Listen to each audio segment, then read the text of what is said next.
देखा जाए दो गठबंधन आमने सामने है, एनडीए गठबंधन और इंडिया गठबंधन। तो कहीं ना कहीं जो भी लड़ेगा भारतीय जनता पार्टी से लड़ेगा। ऐसे में सारी पार्टियां फूक फूक के कदम रख रही हैं। आपको नहीं लगता कि अगर देखा जाए आजमगढ़ में अखिलेश यादव के जो भाई हैं धर्मेंद्र यादव, दोनों सीटों पर देखा जाए उन्होंने प्रत्याशी घोषित कर दिया और कहीं ना कहीं बनारस में भी कर दिया था, हालांकि कुछ कारणों से उन्होंने अपने वापस लिया जब गठबंधन कांग्रेस का हुआ। तो ऐसा नहीं लग रहा है कि समाजवादी पार्टी के जो मुखिया हैं वो धनंजय सिंह के इशारे का जो है इंतजार कर रहे हो, या धनंजय सिंह की, क्योंकि उनकी फाइल जो है हाई कोर्ट में लगी हुई है, होली बाद उस पर सुनवाई होनी है, क्या कारण है, क्यों इतना लेट किया जा रहा है? देखिए, समाजवादी पार्टी के मुखिया अखिलेश यादव फूक फूक के कदम रख रहे हैं और अभी कुछ दिन पहले उन्होंने ज़िले के सभी नेताओं को बुलाया था। तो उसमें एक माइनॉरिटी के सिर्फ अरशद खान थे, बाकी और जो ओबीसी के थे, तमाम और जाति के लोग थे, वहाँ पे उन्होंने मंथन किया, चिंतन किया।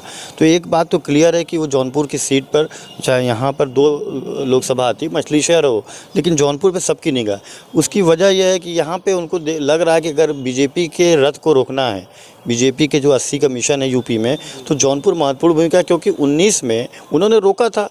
गठबंधन समाजवादी पार्टी और बसपा का था, तभी तो ये सीट बसपा की सीट पे आई थी, दोनों सीटें यहाँ आई थी।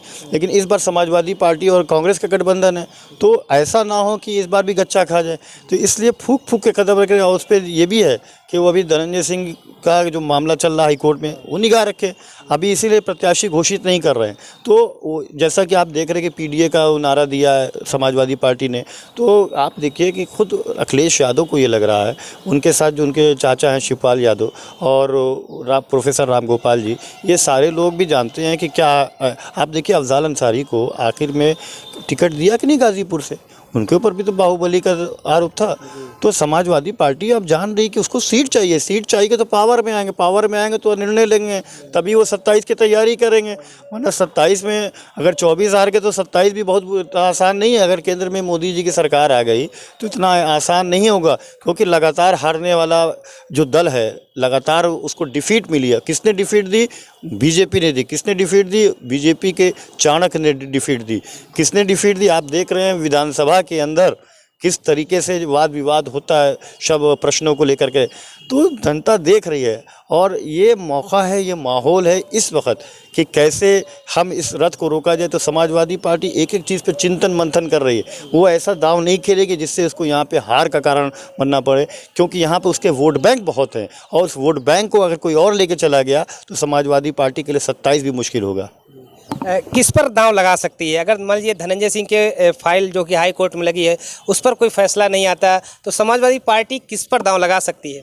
आपका देखिए, जहाँ तक हमारा मानना है कि अभी तो सब कुछ इर्द गिर्द जौनपुर की राजनीति धनंजय सिंह के ऊपर है, क्योंकि जिस दिन नोटिफिकेशन होगा, जिस दिन पर्चा दाखिले की तारीख शुरू होगी, तब तक उनके पास मौका है कि हाई कोर्ट क्या उनको निर्णय देता है। अगर उनकी सज़ा पर रोक हो जाती है तो ऐसा नहीं, धनंजय सिंह एक बड़ा नाम है, वो किसी भी दल से आ सकते हैं, समाजवादी पार्टी से भी आ सकते हैं, कोई बड़ी बात नहीं है, बसपा से भी आ सकते हैं, कोई बड़ी बात नहीं है, उनके लिए कोई ये बड़ी बात नहीं है, क्योंकि हर दल चाहता है कि नहीं, हमको भारतीय जनता पार्टी को इस चुनाव में रोकना होगा, तभी वो आगे कुछ कर पाएंगे। एक खौफ रहता है लोगों का कि नहीं, अगर ये आ गया तो वो होगा, ऐसे होगा।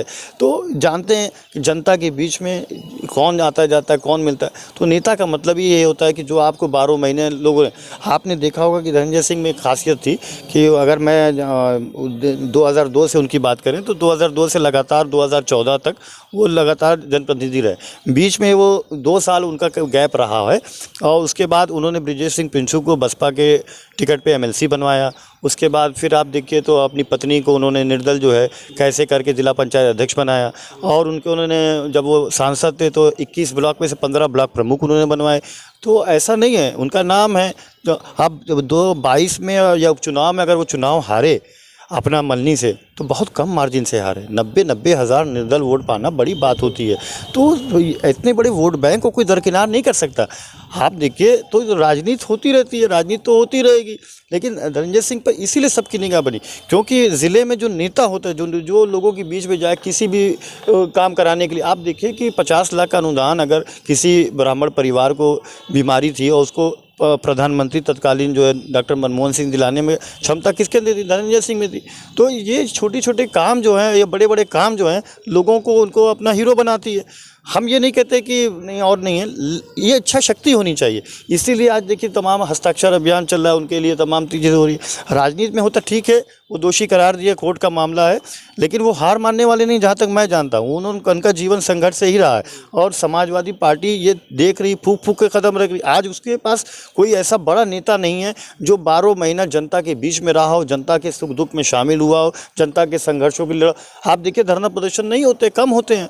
जो पहले क्या था कि नेता लोग धरना प्रदर्शन संघर्ष करते थे, लोगों की सुनवाई करते थे, तो कहीं ना कहीं आज जो है वो नहीं हुआ है। इस वजह से समाजवादी पार्टी को एक नेता की तलाश ज़िले के अंदर हो रही है, क्योंकि नेता जो थे यहाँ पे स्वर्गीय पारसनाथ यादव जी थे, वो आप देखिए उनका इतिहास बहुत बड़ा था। वो जब भी हो या तो विधानसभा लड़ते थे या लोकसभा, नहीं तो वो जिला अध्यक्ष बन जाते थे। तो वो क्षमता अभी और नेताओं में नहीं आ पाई है, तो इसलिए विकल्प ढूंढ रहे समाजवादी पार्टी के मुखिया भी देख रहे हैं, क्योंकि उनको लग रहा है कि अभी तो 24 से 27 है, क्योंकि इसके बाद आप देखिए 27 की तैयारी शुरू हो जाएगी।